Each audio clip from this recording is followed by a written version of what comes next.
Bonjour messieurs dames et bienvenue sur AutoZone Réunion pour l'essai de ce Crossland X. Alors il s'agit d'un nouveau mini crossover. Dans la gamme Opel, il vient remplacer le monospace Meriva qui disparaît du catalogue. Alors sur le segment B2 des SUV, Opel propose deux offres, soit le Mokka X plus typé SUV, soit cet Opel Crossland X typé crossover. Alors on remarque que Opel n'a pas totalement abandonné la philosophie monospace, puisque cet Opel Crossland X est assez haut au niveau de la garde-toit. Le Crossland X repose sur la plateforme évoluée du Peugeot 2008, sur la plateforme donc du tout nouveau C3 Aircross. Par contre, le style est très personnel à Opel. On retrouve cette signature lumineuse double wing, la calandre qui nous rappelle le Mokka X, des flancs sculptés de profil. On peut avoir en option sur les versions haut de gamme un jonc chromé au niveau de la ligne de vitrage. On a un toit flottant qui peut être noir, gris, blanc ou alors couleur carrosserie. À l'arrière, on retrouve cette signature double wing et un haillon assez massif. Alors donc, l'espace, on le retrouve à bord. C'est vrai qu'on est plutôt bien installé. À l'arrière, il y a suffisamment de place pour les jambes, pour les enfants surtout. Il n'y a pas de tunnel de transmission. On peut vraiment installer 3 personnes. Le coffre, c'est tout simplement le plus grand de la catégorie avec ses 410 litres. Alors, la garde-toit, comme je vous disais, est vraiment impressionnante, même pour les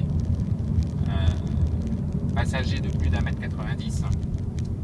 Alors, si on dispose de la banquette coulissante, le coffre peut passer de 410 à 520 litres.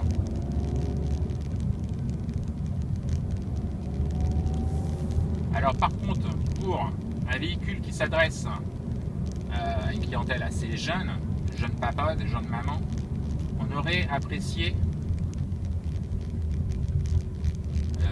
une ambiance un peu moins tristounette.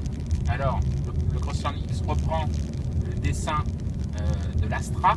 Alors tout est bien construit, les matériaux sont plutôt qualitatifs, l'assemblage correct. Par contre, impossible de personnaliser son intérieur à l'envie.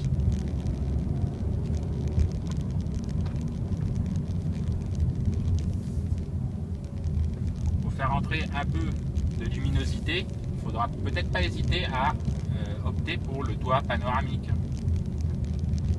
Au niveau des équipements, alors nous aujourd'hui on a des versions d'entrée de gamme édition, pourtant on a déjà cet écran couleur tactile, la clim, le régulateur de vitesse, l'alerte de franchissement de ligne, les feux de jour, les jantes à lui en 16 pouces. Mais si on va lorgner du côté de haut de gamme, innovation ou ultimate, on pourra avoir des équipements très haut de gamme, très technologiques comme l'éclairage full LED adaptatif, le détecteur de piétons avec freinage automatique d'urgence, les détecteurs d'angle mort, le système multimédia R 4.0 IntelliLink, plus performant.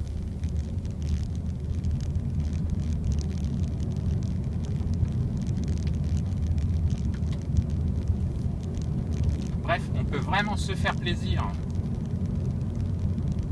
avec ce crossover de dernière génération. Par contre, il faudra mettre la main à la poche. Et ça vaut peut-être le coup. De toute façon, Opel mise beaucoup sur les équipements haut de gamme pour ce Crossland X. Alors autant se faire plaisir. Sous le capot, on retrouve les mécaniques d'origine PSA. Donc le 1 litre de PureTech de 81 chevaux. Ensuite le 1 litre de PureTech turbo compressé de 110 ou 130 chevaux. Ensuite le 1 litre 6D qui n'est autre que le Blue HDI de 99 ou 120 chevaux. Donc peut disposer de la boîte mécanique 5 rapports ou alors de la boîte EAT6 Easing sur certaines motorisations. Alors justement, cette boîte mécanique dont nous disposons aujourd'hui, alors aujourd'hui on est dans l'Opel Crossland X, 1 litre de Piotech 110 chevaux, boîte mécanique, finition édition. Cette boîte mécanique, alors les débattements sont un peu trop longs. Je dirais que la boîte n'est pas suffisamment précise.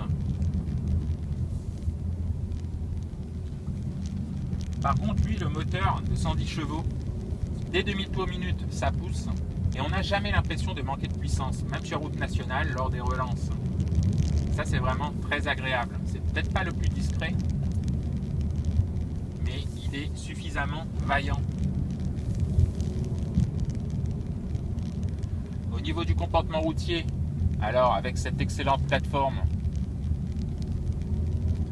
le Crossland X a une bonne base. Par contre, Opel a retravaillé l'amortissement pour que ce soit un peu plus confortable.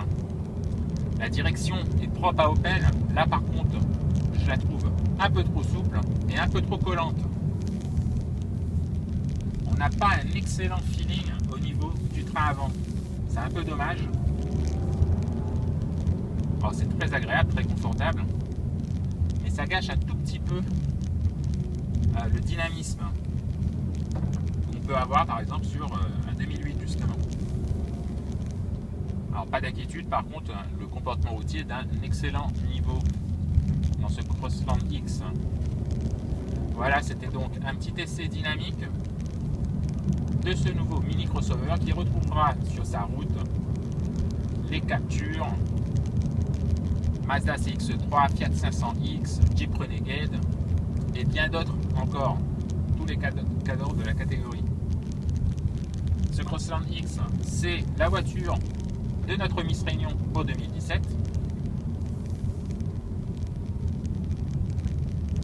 Nous, on vous dit à bientôt sur 2 ans de Réunion pour un prochain essai. À bientôt.